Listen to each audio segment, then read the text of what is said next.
Assalamualaikum warahmatullahi wabarakatuh. Kabajamtoota fi jaallatamtoota hordoftoota YouTube chaanaalii koote ashama harka fuunee yooyyaa babbaadoo jirtanii maashaallah baga jiraatanii baga guyyaa har'aatiin isin ga'een isin jechuu barbaade. Akkuma isin jalqaba irratti himetti baga rabbiin alhamdulillah isin nu ga'e. Har'a guyyaa gammachuuti. Guyyaa akkan maaliin akka jee isin beekne guyyaa akka ajaa'ibaatti laphate keessa gammachuun itti dhagamte.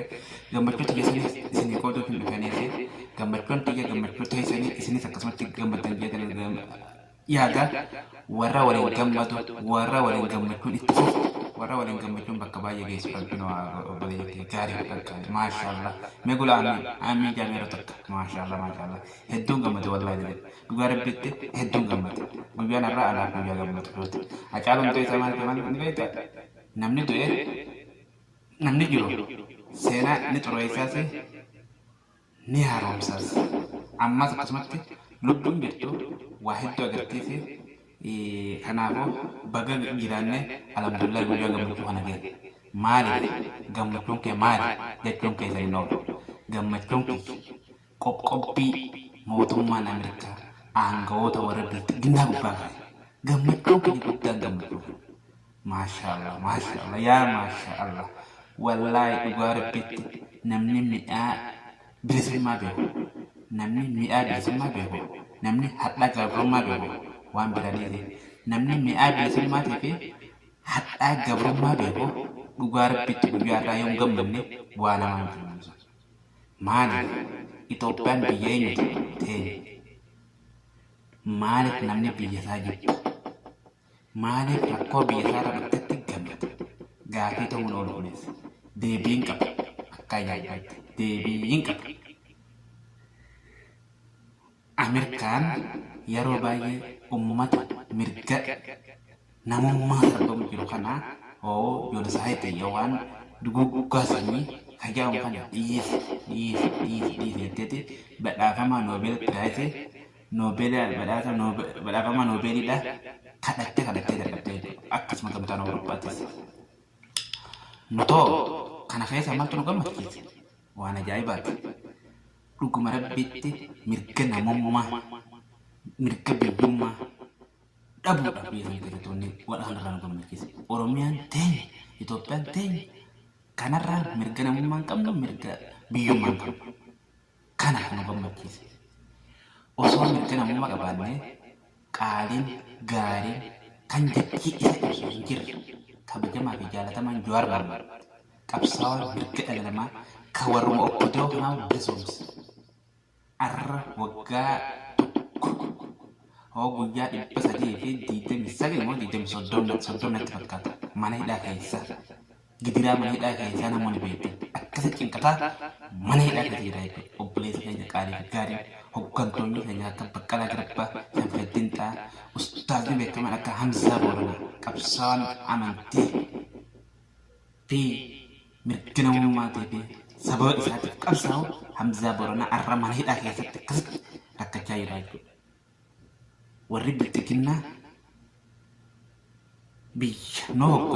biyya noo gaggeessa jechaa duguggaa sanyii dhala namaa irratti uummata Tigraay irratti uummata Oromoo irratti aboomee gallaana osoo mirga namummaa qabaanne obboleessa keenya artistiin keenya jaalatamaa kabajamaan Hacaaluu Hundeessaa baalaqeen ijoollee karaarra deemu ajjeeftee hanqarraatti dhiigni isaa eenyu akka ajjeese dhabamu biyya san keessatti biyya qabnamutti mee biyyi teenya mee kabajamaa fi jaalatamaan obboleessa keenya Andalam eenyuti gadheenya kana kan du'e maqaa abbaa torbeetiin adda babaayirra baasanii obboleessa keenya qaalii qaccale mucaa ormiinsa waggaa 20 kun abdii biyya kabulu bakka guddaa ga'u ta'u akkasitti nu duraan nyaatin jedhu. Haadha isaa harmee isa geesse garaa waa dhabe osoo isin boodduu obboleessa isaa abbaa isaa walitti qabanii itti lilchaajanii akka gaafa amma dura sirna nama nyaataatti achi jedhanii dura obboleessa keenya haadhaa fi abbaa isaa fuula duratti ajjeesanii laga isaa du'a isaa reeffa isaa qabri keessaa baasaa jedhanii mee eenyutu obboleessa isaa qabri keessaa baasa qabri keessaa baasisanii akkasitti haadhaan dubbataa jedhanii suuraa kaasan. Way Itoophiyaa. Way hooggantoota Itoophiyaa. Yaa Itoophiyaa. Wallaahi waan ati nu godhu jirti. Waan waliin qabnu, waan walitti waa dubbannee hin yaa Itoophiyaa. Yaa Itoophiyaa. Kana kan nu gammachiise. Yeroo Ameerikaan qoqqobbii fiizaa gana itti fide. Qoqqobbiin itti fide. Tarkaanfiin itti fide. Du'aa godha bakka jirtanii. Sirna nama nyaataa kana akkatti yoo kufe malee akkatti yoo jiru malee hiriira ijoolleen ta'ee bahuudhaan falmachuudhaan kuffisuu danda'u. Maaliif? Mootummaan tokko uummata hoogganuuf yoo yaada biyya saniif yoo yaada nama karaarra yaa'ee rasaasaan hin dhabu. Gaafii isaanii karaa seeraatiin deemsa. Wallaahi waan abiyyiin nu godhe waan sirni ammaa kun nu godhe wayyaaneen nu goone dhugaa rabbii yoo walitti yoo barbaanne. Dhugaa rabbii yoo barbaanne waan sirni kun nu godhe wayyaaneen waan kana nu goone. Dhageessee kana kan qoqqobbii Ameerikaan Itoophiyaa gubbaa keessatti nu gammachiise akka gammannu nu godhe kana kabiraatiin miti waan kana.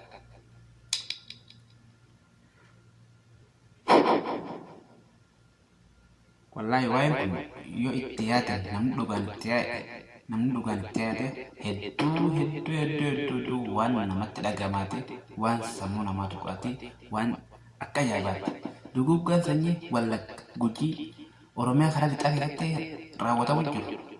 Harargee keessatti nama ajjeesanii bineensaan nyaachisu. Takkaa dubbii kanaa sirna mootummaa nama nyaatan Minilik keessatti yoo taate kan Abubakar Musa Maqdishootti ajjeesanii reeffa isaallee akka awwaalan godhanii mootummaa dargaa keessatti fakkaata akka awwaalan godhanii bineensi karaa irratti nyaatee jechuudha. Sanatu sirna saniitu nutti deebi'u jedhu. Kanaatu qoqqobbii Ameerikaan Itoophiyaa gubbaa keessa na gammachiise. Itti fufuu qaba jabaatee itti fufuu qaba. Kun xiqqa ganaa ta'uu qaba guddachuu qaba. Kana kan na gammachiise. Isinis namni dhugaan Oromummaan dhiiga isaa keessatti argamtu namni dhugaan dhiiga isaa keessatti sabummaan argamtu namni dhiiga Oromummaa qabu namni mi'aa bilisummaa beeku namni hadha gabrummaa beeku gammachuu qaba. Dhugumatti har'a namni hadha gabrummaa beeku ni gammada yeetii yaada malee itti gaddagee waan kana hin yaadu. Warra biyya biraarraa Gondarirraa biyya teenya keessatti Oromiyaa keessatti galee afaan Oromoo baratee aadaa Oromoo baratee an Oromoo dhufeen jiru malee namni dhugaan dhiiga Oromoo qabu ni gammada. Ni ittiin waan itti dhageettii isaa itti gammachuu isaa ibsu dhageettii yaada malee waan kana nama gaddisiisu jee hin yaadu. Lafeen garuu wanni nama kofalchiisaa deebii Itoophiyaan deebifte. Maal jenni beektaa? Kabajamaa fi jaalatamaan warra bilxiginnaadha. Obbo Dammaqaa Mokonnon itti aanaa muummicha ministeeraatii fi ministeera ajaa'aati. Faanaan har'a ni hayti gabaasa yeroo lama qopheessitee hayti. Sodaattee uumamaa qabatamu dhiisnu. Ministeera haajaa alaa waa beekachuudhaan janiitti taraa takka barreessanii maal jedhi beektaa Dammaqaa Mokonnon tarkaanfii Ameerikaan fudhatte sana ni balaaleffata jedha. Dammaqaa Mokonnon ni balaaleffata. Dammaqaa Mokonnon ni balaaleffata jechuudha. Inuu kun hin dubbanne wayii tokkicha warra bilxiginnaa biyya hin dubbanne wayii inni qonna jira. Waa'ee qonnaa barreessu jira. Waa'ee kanaa quba qabu. Biyyi isin dakaloome mataa isaatiin elti rakkotuun isan iddoo waan qabu gurra ta'e isa hin dubbanne irra waa'ee qonnaa malee waan biraan dubbanne irra inni waan kana quban qabu. Walleen dhageenya natti fakkaatti beektee Ameerikaa warra Amaaraatu barreessee fi ergatti erga beektee itti himamee keessatti akkasitti kabajamaa fi jaalatamaa warra bilxiginna akkam jenni beekta gaddatti dhagamee eega balaaleffate booda Ameerikaan tarkaanfii nurra fudhatte kana keessa deebitee ilaaluu baannaan Itoophiyaan tarkaanfii wal fakkaataa gochuuf qophiidha jedha. Mee dubbii warra bilxiginnaan harkatama wal qabdu laala. Itoophiyaanis tarkaanfii wal fakkaataa fudhachuuf qophiidha.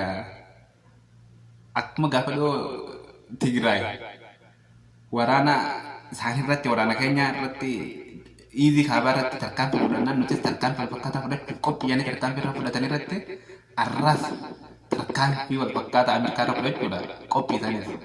Ameerikaa irra walii qophii ka'uu yaanu walii tarkaanfii waraanaa irra fudhachuu yaanu wallaahi nan galma naa ajaa'ibsiiftu. Akkasitti warri bilxiginnaa irra kana barreessu jiran. Gootichi tokkichi warri bilxiginnaa hin dubbanne gana gabbataa. Dammaqa maqonnoon ammoo ministeera haajaa alaatii fi itti aanaa muummicha ministeera tarkaanfii wal fakkaataa nuti inni fudhanne jedhe akkasitti barreessaa olee taanaan gabaasanii banii ayitti. Yoo jala deebitanii ilaaltan kan taatu taate. Wallaahi waan santu nama kolchiisaa. Har'a nama walumaa galatti dubbii kofla jechuudha. Waa'ee haala wobootii fi waa'ee Jawaar Mohammadii fi kana yeroo biraa itti waliin itti chaana har'a sagantaan keenya asumarratti dhaabaa yuutuubii keenya sabiskiraayib godhaadha.